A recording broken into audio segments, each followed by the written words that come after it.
With the recent beer commercials that advertise a fictional character as the most interesting man in the world, we decided to take a look at Walpole to find the most interesting student in the high school. Thankfully, after talking to numerous people and conducting many polls, we discovered that the most interesting student in the high school is the Rebellion's one and only photo editor and lead video game reporter, Senior John Montagno. I get stories about John Montagno that could keep you up at night. But I'm aware this is probably G-rated, so I'll keep it to a minimum. He once told me he had an episodic memory. I don't know what that is, but, can't be good. He's very passionate about what he believes in, and he's probably one of the most prepared people that I've ever met in terms of politics, because when you get into a debate with him, you really want to know what you're talking about, because he knows what he's talking about, and he has all of his thoughts and ideas in his head, and he prepares for every debate that you get involved with. As a sophomore in my Journalism 1 class, he frequently wrote all of our video game articles with random exclamatory sentences in the middle. And you got the sense just from his writing that while his external appearance was this very monotone, single emotion personality, there was something much more going on in his head. I would describe John Montagno as deep.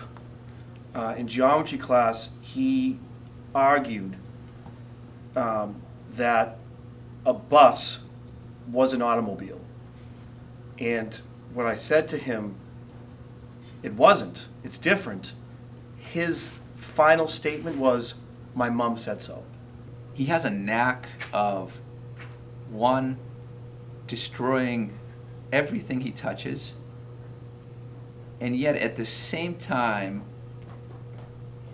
he somehow has coaxed 2,500 people across this nation to follow his exploits on his Tumblr blog. I thought that he was fairly meek and low-key. I didn't think that he was gonna be all that passionate about issues, and I thought I was passionate about politics. At the end of each news meeting that we have, John, when I ask for any new ideas to write about, any new events or story ideas for kids to write about, he continuously, consistently raises his hand and reads a page and a half of what he calls the Montagno Manifesto. John? Yeah, I do. We published my manifesto. I mean, you can read them back, like an extra feature. We can put a little Just read the magazine second inside page of the paper. The second page. Put a pamphlet inside. Which, what I gather, is a collection of his beliefs on how the world should operate if we were going to have a Montagno utopia in the near future. For animals to gain access to resources, they have to fight with each other. The profit system is the human version of the Darwinistic tendency, hence the profit system is social Darwinism. The modern-day concept of globalization is a tendency of the ruthless free-for-all of social Darwinistic profit system to spread parasitically, consuming the host organism of which we are all a part of the earth. Yeah, so... All right, let's go. Let's get to work. When he writes, if you ask him to write a long article, he will write a article that is too long. John Montagno also randomly disappears in class and leaves the room. We find him usually in Mr. Allen's class with Jimmy Gillen watching parts of their movie, or wandering aimlessly in another part of the school without a pass, but who's never questioned by anyone. Because of that, he's the only student I've ever grounded. He can never leave the room for bathroom, for nurse, for any reason whatsoever. He must stay in here for the full length of class. His absence record is also less than exemplary. He tends to be absent for days on end with no explanation. He never really offers any explanation to anybody. When you text message him, he may or may not get your message, may or may not respond. As the photo editor for this year, he has almost broken our most expensive camera, continually failed to, use any of the cameras correctly, and is actually not allowed to use any technology for the rest of the year. Photo editor, less than reliable, I would say. I mean, he hasn't exactly been what we expect when we need someone who's going to take photos, actual photos of events. Specifically with technology, Montagno decided to grab any battery and anything that looked like a battery, basically, and shove it into a camera. So if I said, John, can you put a new battery in there? He just would grab the nearest thing he could find.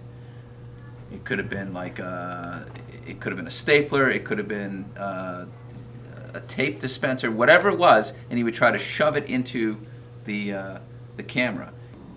Pretty much, if you look around, we've got a bunch of iMacs in here, and he's the only one that has to use the old Dell that I was issued by the school that's nearly broken down. And pretty much I now only trust him with his writing, and he's lost all trust in terms of technology because he stuffed a gigantic battery that does not, from a video camera, into the small battery slot of our $1,000 most expensive photography camera. As a result, he was not allowed to be within 1 Montagno length of any computer or camera in my class. So essentially Montagno length, I asked him, he's 5'11", 6'2" with the afro. So he cannot break that barrier.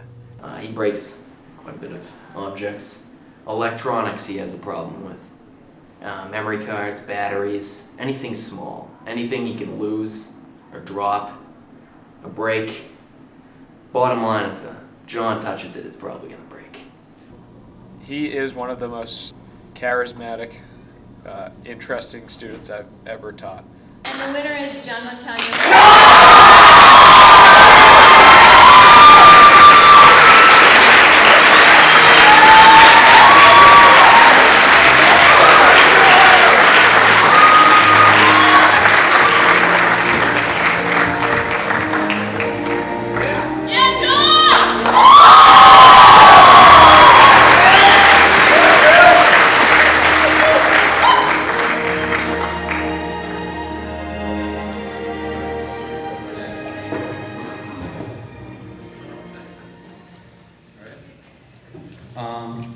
I'd like to thank everyone for this award, especially Mr. Allen for providing the opportunity.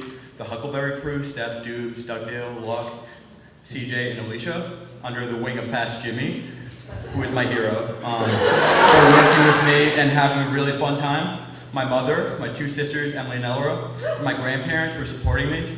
I'd like to thank my friends, and especially I'd like to thank my best friend, Calvin Pratt, for always being there for me. I've had a great ride. And here's a relevant quote that I really like. The old appeals to racial, sexual, and religious chauvinism and to rabid nationalist fervor are beginning not to work. A new consciousness is developing which sees the earth as a single organism and recognizes that an organism at war with itself is doomed. We are one planet. Thank you.